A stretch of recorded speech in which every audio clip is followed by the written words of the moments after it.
Gavin. No, he's out. He's done. Michael, you want another piece of candy? He opened his eyes.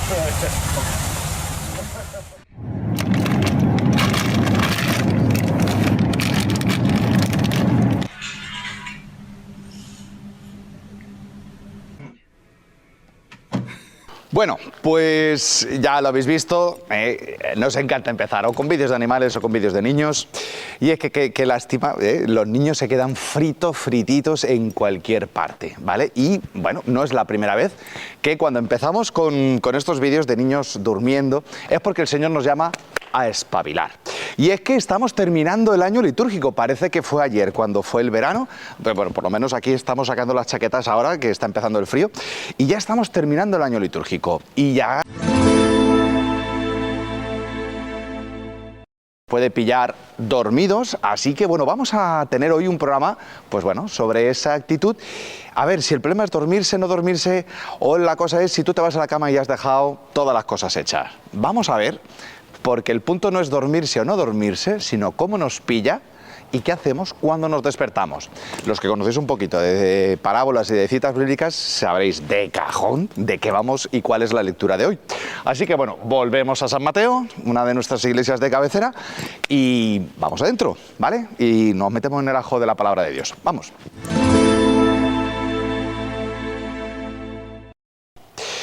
Del Evangelio según San Mateo. En aquel tiempo dijo Jesús a sus discípulos esta parábola. Se parecerá el reino de los cielos a 10 vírgenes que tomaron sus lámparas y salieron al encuentro del esposo. 5 de ellas eran necias y 5 prudentes. Las necias, al tomar las lámparas, no se proveyeron de aceite. En cambio, las prudentes se llevaron alcuzas de aceite con las lámparas. El esposo tardaba, les entró sueño a todas y todas se durmieron. A medianoche se oyó una voz: que llega el esposo, salid a su encuentro.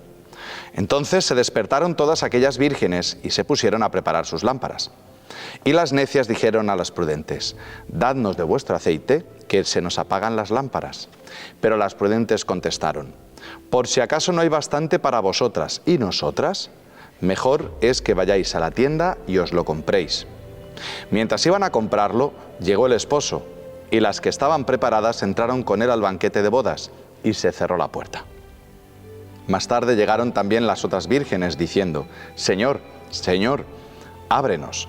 Pero él respondió: en verdad os digo que no os conozco. Por tanto, velad, porque no sabéis el día ni la hora. Palabra del Señor. Gloria a ti, Señor Jesús. Bueno, pues aquí empezamos con esta parábola, no había que ser un lince, ¿no?, para saber que era, pues eso, la parábola de las vírgenes que se quedaban dormidas. Y es que, bueno, siempre empezamos con el vídeo de los niños durmiéndose. Pues vamos a ver que el reino de los cielos se parece a 10 vírgenes, ¿vale? Vamos a ver, en primer lugar, el contexto de esta parábola, que para nosotros es pues como muy lejano y desconocido, porque no conocemos los rituales o cómo funcionan las bodas judías, ¿vale? Si recordáis, en el texto de la Anunciación dice que la Virgen María estaba desposada con un hombre llamado José, ¿vale? Las bodas judías tenían como distintos momentos. Uno es el de los desposorios, no viven juntos, no están casados realmente, pero están desposados, por así decirlo, como prometidos. Pero hay un momento donde las dos familias se reúnen en casa del novio a hacer lo que se llama las tratativas, ¿vale? ¿Qué va a poner cada familia para estos hijos que van a empezar pues esta nueva familia? Pues a ver, pues yo pongo esto, tú pones esto, yo pongo un campo, yo pongo una casa, yo pongo un ganado, en fin, ahí se va haciendo las tratativas. Obviamente, cuando la gente era pudiente, pues las tratativas eran largas. Si eran familias pobrecitas, pues mira, yo pongo el niño, tú pones la niña y vámonos que nos vamos, ¿no? Entonces, las vírgenes, o sea, las chicas, las amigas, las damas de honor hoy en las bodas, ¿vale?, eran las chicas que estaban en casa de la novia, en la puerta, que tenían que esperar a que el novio, una vez terminadas las tratativas, iba a casa de la novia, la recogía, la llevaba a su casa y es donde se hacía la boda y empezaba la fiesta, ¿vale? En ese contexto está esta parábola. Ahora, ¿qué es lo que sucede? ¿Dónde está el que unas fueran prudentes y las otras fueran necias? Porque todas se durmieron. Aquí la parábola lo dice, se durmieron, se quedaron fritas las 10. Pero unas llevaban aceite por si las tratativas se alargaban, ¿vale? Ahí es donde está la prudencia, el tomar conciencia de lo que tienes entre manos, ¿no? O sea, estas decían, a ver, la novia no es cualquiera y el novio tampoco es cualquiera. O sea, aquí esto se puede alargar, ¿vale? Entonces, por eso unas llevaban aceite y otras no. Hombre, si viene el novio, pues tienes que recibirlo. Si es de día, vale, pero si es de noche tienes que tener aceite para la lámpara, ¿vale? Y aceite suficiente. Bueno, pues vámonos a ver, porque el punto entonces no solamente está en velar, sino tener el aceite.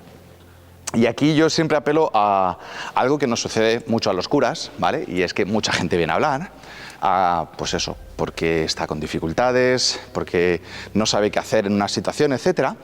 Y muchas veces cuando tú hablas con alguien te das cuenta si tiene aceite o no. Que el punto central de esta parábola yo diría que es ese. El punto es si tú, ¿no?, tienes aceite para volver a encenderte. Porque el tiempo del Adviento, pues que ya está aquí a la vuelta de la esquina, o la visita del Señor, no sabemos cuándo va a venir el Señor. No tenemos ni idea cuándo nos va a visitar el Señor. Voy adelantando cosas que siempre las hablamos en Adviento. El Señor nos visita de muchas formas y nos puede encontrar dormidos, ¿no? O sea, puede venir un suceso difícil, la muerte de un ser querido, siempre nos coge de sorpresa, un problema de salud, te quedas sin trabajo, o sea, y en ese momento te quedas como a oscuras y dices, ostras, vale, en esos momentos, ¿vale?, que son los momentos en los que mucha gente viene a hablar con el cura, a pedir una palabra de ánimo, por así decirlo, ¿vale? Tú acercas la llama a un candil que tiene aceite y se enciende enseguida. Pero si no tiene aceite, ya le puedes acercar la llama que no se enciende. Eso es lo que nos sucede muchísimas veces, de que el día a día nos come, la semana nos come, y cuando vas el domingo a misa, como que la gente entra a las iglesias y como que te enciendes otra vez, porque hay un fondo de aceite. Sabes reconocer, pues, la verdad de la palabra que se te predica, la palabra que se escucha, la Eucaristía, o sea, tiene poder de volver a encenderte.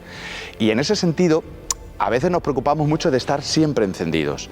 Yo diría que la preocupación es de tener siempre aceite, ¿no? Y ese aceite, pues, es la experiencia, pues, del amor de Dios en nuestra vida, que necesitamos guardar como un tesoro. ¿Cuándo me he encontrado con Cristo? ¿Qué ha hecho Cristo conmigo? Y con ese tesoro, ese es el aceite con el cual, pues, enfrentamos nuestro día a día. Que hay mucho viento, que nos apagamos, que nos dormimos, que con el trantrán del día a día se nos pierde un poquito el foco de a dónde quiero ir. No te preocupes, ¿no? Si tú tienes aceite, en cuanto tú te acerques, pues, a tu párroco, ¿no?, y te dé una palabra de ánimo, te encenderás. O a un hermano de tu comunidad o a alguien de tu parroquia, ¿no? Porque ahí es donde la fe se vive en comunidad y siempre hay alguien encendido que termina encendiendo a los demás si tienen aceite. Ese es el punto. Ahí lo dejo. Bueno, pues aquí junto al retablo de San Sebastián, es que la verdad es que la iglesia de San Mateo tiene unos rincones que, bueno, que no siempre se ven a primera vista, pero aquí tenemos en un rinconcito, pues, a San Sebastián y este magnífico retablo. Pues bueno, nos venimos aquí para topar con la iglesia. Como siempre, topamos con la iglesia, todos los programas, y nos gusta recoger, porque el Ángelus del Santo Padre es, pues, un resumen de la enseñanza a la luz también del Evangelio. Una cosa es lo que yo diga, el pobre cura de la tele, y otra cosa es lo que dice el Papa, que obviamente, pues, lo dice, pues, como él lo suele decir, así de claro, y lo enlaza con un montón de cosas. Así que bueno, hemos hablado sobre las vírgenes necias y las vírgenes prudentes, pues ahora que el Papa Francisco, pues, nos lo haga ver de otra forma. Adentro vídeo. Queridos hermanos y hermanas, buenos días. Il brano del Vangelo di questa domenica ci invita a prolungare la riflessione. El pasaje evangélico de este domingo nos invita a continuar la reflexión sobre la vida eterna que iniciamos con motivo de la fiesta de todos los santos y la conmemoración de los fieles difuntos. Jesús narra la parábola de las 10 vírgenes invitadas a una fiesta de bodas, símbolo del reino de los cielos. Ai tempi di Gesù c'era la consuetudine che le nozze si celebrassero di notte En tiempos de Jesús existía la costumbre de que las bodas se celebraran de noche.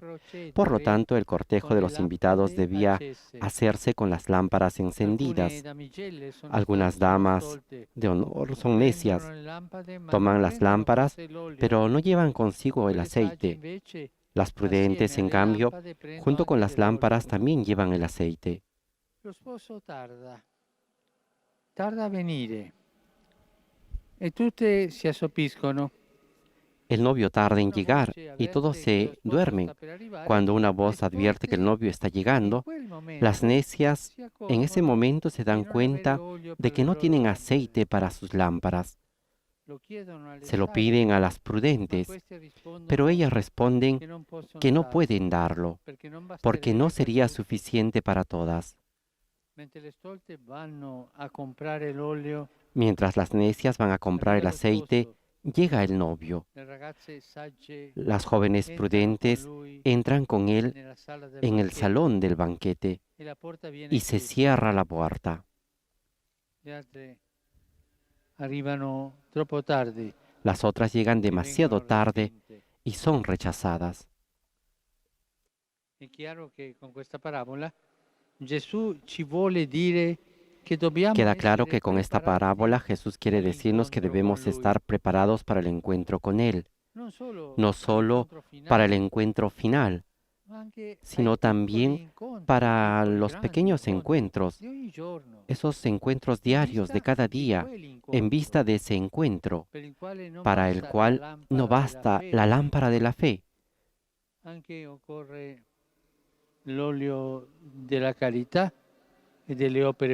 También se necesita el aceite de la caridad y las buenas obras. La fe que verdaderamente nos une a Jesús es la que, como dice el apóstol Pablo, actúa por la caridad. Esto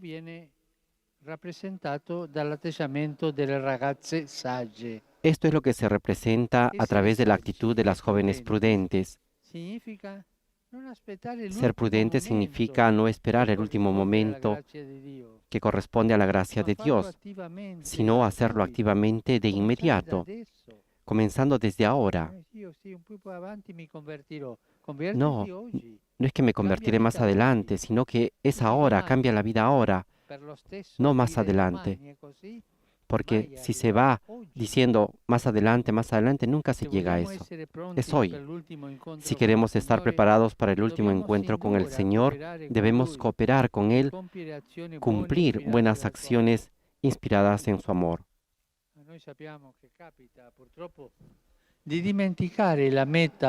Lamentablemente sucede que nos olvidamos de la meta de nuestra vida, es decir, la cita definitiva con Dios, perdiendo así el sentido de la esperanza, de la espera, el sentido de la espera y absolutizando el presente. Cuando uno absolutiza el presente y solo mira el presente, pierde el sentido de la espera, que es tan hermoso. Esperar al Señor, que es necesario. Y eso nos lleva afuera de las contradicciones del momento.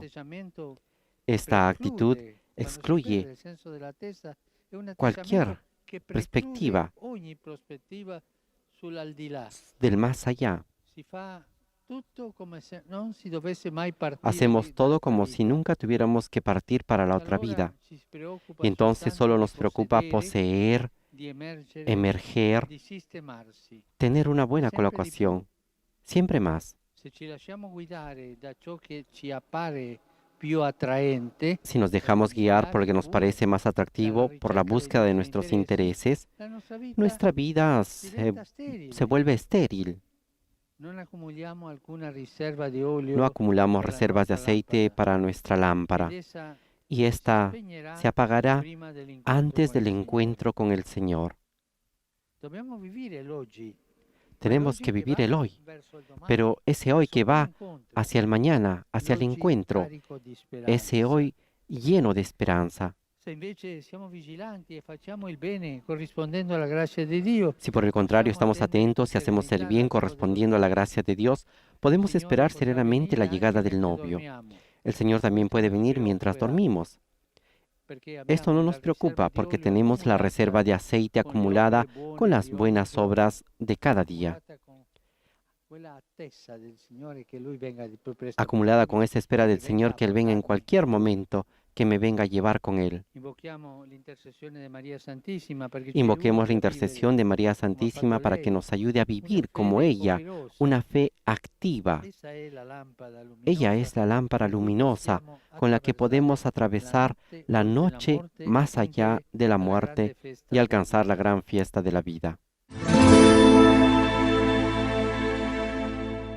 Bueno, dice un refrán que nunca te acostarás sin saber una cosa más. Así que esta sección la hemos utilizado muy poquitas veces, pero queremos aprovechar y retomar una entrevista que le hicimos a Ignacio Gaztelu sobre ángeles y demonios. Y es que ahora con todo el follón del Halloween que ha pasado, es un tema que siempre está bien volverla a retomar porque tenemos muy mala, no sé si mala formación o simplemente deformación acerca del tema. Así que bueno, pues vamos a retomar esto para, bueno, la verdad es que viéndolo, pues ya tiene unos añitos la entrevista y eso se nota en la cara del presentador y en la barba. Así que bueno, vamos a retomar Ángeles y Demonios con Ignacio Gaztelu. Vamos a ver un pedacito. Nuestro amigo Antonio nos pondrá en algún lugar el enlace por si queréis ver la entrevista completa. Sabéis que está en nuestro canal de YouTube. Esa y muchísimas más. Adentro. Bueno, pues hoy vamos a compartir pues una conversación con alguien, porque son muchas las dudas, las preguntas que hacéis a través del canal, a través del correo. Y hoy hemos querido invitar aquí a nuestro plató a Ignacio Gaztelu Pastor. Ya nos hemos visto en otras entrevistas, en otras conversaciones. Ignacio es, además del rector del Seminario de Jerez y párroco también aquí, bueno, oficios varios, como todos los curas. Estamos todos en varias cosas, pero además es doctor en Teología Dogmática de la Gregoriana de Roma, ¿no? Entonces, digamos que como persona preparada y formada, pues queremos hablar un montón de temas, porque sobre todo queremos también puntualizar las cosas, porque hay muchas veces que es por falta de formación, a veces es por desinformación o por malformación. Entonces, vamos a hablar en un primer momento, ¿vale?, sobre Ángeles y Demonios. Esto es una película, de hecho hay películas muchísimo, el cine ha hablado mucho de ángeles, de demonios, y no podemos negar su existencia, pero tampoco podemos atribuirle todo lo que pues la literatura y el cine pues se han encargado, ¿no? Entonces, pues, a ver, Ignacio, échanos una mano. Vamos a empezar con el demonio. Mal comienzo. Mal comienzo, bueno, pero por algo hay que empezar. Más que nada para dejar los ángeles para el final, ¿vale? Sí. Venga, el demonio. ¿Existe? ¿No existe? ¿Qué es? ¿Cómo funciona? Porque hay gente que le atribuye, es que todo, y tú sabes que en nuestras parroquias hay gente que es que la culpa la tiene el demonio, y gente que tampoco habla para él de nada. Entonces, ayúdanos a poner las cosas en su sitio. Bueno, lo primero que hay que decir es que el demonio y los ángeles, o los demonios y los ángeles, son parientes. Primera cosa importante, porque en el fondo bien sabemos que los demonios son originalmente ángeles creados por Dios, pero que se rebelaron frente a él. Y esto es importante, ¿verdad? Porque algunos piensan que el demonio puede ser una especie de antidios, o un ser con la misma fuerza que Dios, pero en el plano contrario. El único que es Dios es el que conocemos, el único Dios verdadero. Todo el resto son criaturas salidas de las manos de Dios, con lo cual también lo es el demonio, que salió, como todas las criaturas, bueno, de las manos de Dios, pero que en un determinado momento, por una actitud de rebeldía, se volvió contra él. Y entonces eso hizo que, en lugar de ser una criatura que sirve a Dios, se convierte en una criatura que ataca o que actúa frente al plan de Dios. Y en ese sentido, también contra quien es el preferido de Dios, que son los hombres, ¿no? Por eso, desde el primer momento, el ángel es alguien que sirve y por los cuales nos llegan permanentemente muchas gracias de parte de Dios. Y los demonios son criaturas desgraciadas, nunca mejor dicho, porque han perdido la gracia. Sin gracia, es la Sin palabra. gracia. Y que no solamente ya no sirven a Dios, sino que incluso intentan, en todo lo posible, por esa actitud rebelde, ir contra el plan de Dios, y como contra Dios es que es omnipotente, poco pueden, no puede, contra sus criaturas y especialmente contra la más importante de ellas, que es el hombre, pues hacen todo lo que pueden. Exacto. Yo, por poner un ejemplo muy de, como digo yo, de señora de parroquia, es como decir, si no puedo contra ti, voy a por tus hijos. Totalmente. ¿No? Totalmente. Digamos, ¿Dónde más te duele? Donde más te duele. Claro. Y entonces digamos que ¿hasta qué punto podemos echarle la culpa al demonio de nuestros pecados, de todo el mal que existe dentro de nosotros, donde entra la tentación, ¿no? Porque luego hablaremos ya de lo que es la infectación, ¿no? La obsesión, incluso la posesión, ¿vale? O sea, digamos, es muy común escuchar entre las personas decir, es que esta persona tiene el demonio, es que esto... O sea, ¿qué poder tiene el demonio realmente sobre nuestra libertad, ¿no? O hasta dónde puede actuar y dónde entramos nosotros y cómo se le puede contener no sé si me va a entender. Sí. A ver. Hombre, el demonio, como originalmente fue creado como un espíritu puro, un ángel, tiene una capacidad de influir en el hombre para bien. Dios lo crea, bueno, en primer lugar para que consagre su existencia a la alabanza divina, pero también al servicio de Dios en favor de los hombres. Por eso tiene capacidad de influir para bien. Ahí podríamos hablar, por ejemplo, los ángeles custodios, por ejemplo, los ¿no? ángeles. Por ejemplo, y luego los que conocemos con misiones específicas. Los arcángeles. Los arcángeles, ¿no? Pero claro, igual que tienen capacidad de influir en la vida de los hombres para el bien, como todo dice el refrán latino, que la corrupción de lo óptimo es lo pésimo, ¿no?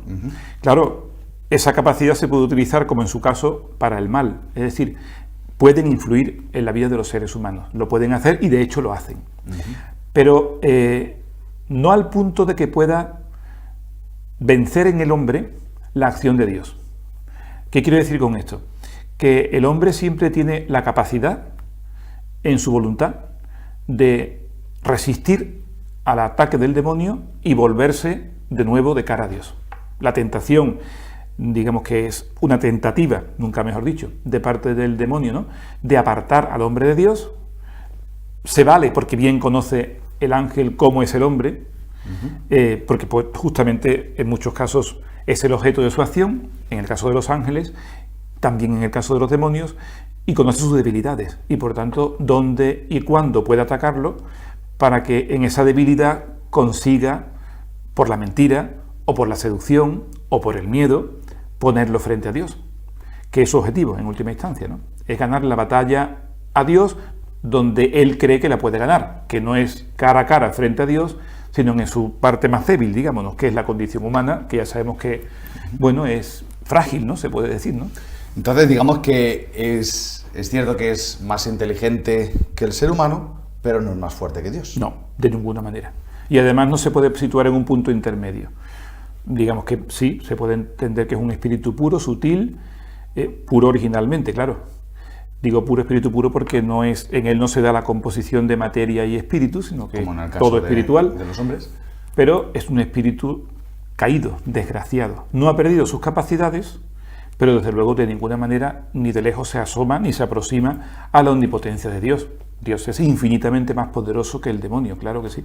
No estamos, por tanto, digo esto porque se podría entender en una forma que se llama maniquea, exacto, que estamos en un combate entre dos polos semejantes, dos principios, el yin y el yang o cosas exacto, semejantes. O sea, eso no es el principio del bien y del absoluto. mal. Bueno, pues hasta aquí nuestro programa de hoy. Y bueno, la cosa, como decíamos, no es si te duermes o no te duermes, sino si tienes aceite y la capacidad de volver a arrancar, ¿vale? Se te ha parado el motor, te has dormido, te has distraído, lo que sea. Hoy el Señor nos da la oportunidad y nos dice, oye, espabila que vengo. Así que bueno, pues nada, nos despedimos por esta semana de la Iglesia de San Mateo y nos veremos la semana que viene. Bueno, la semana que viene si nos estáis viendo por 7 Televisión, que sabéis que cada semana pues aparecemos en algún momento del fin de semana según la provincia de Andalucía donde estés viendo este programa. Y si no quieres esperar a que 7 Televisión te lo ponga o te lo reponga durante la semana, pues te metes en YouTube, te suscribes a nuestro canal y cada vez que aparezca este programa, pues te sonará la campanita y nos vemos. Y además de este canal, de este programa en nuestro canal, pues tenemos un montón más de material de entrevistas, vídeos diarios, etcétera. Así que bueno, nos vemos cuando vosotros queráis, ¿vale? O la semana que viene, o a un golpe de clic. Para nosotros siempre la misma alegría. Así que hasta la próxima y vaya usted con Dios.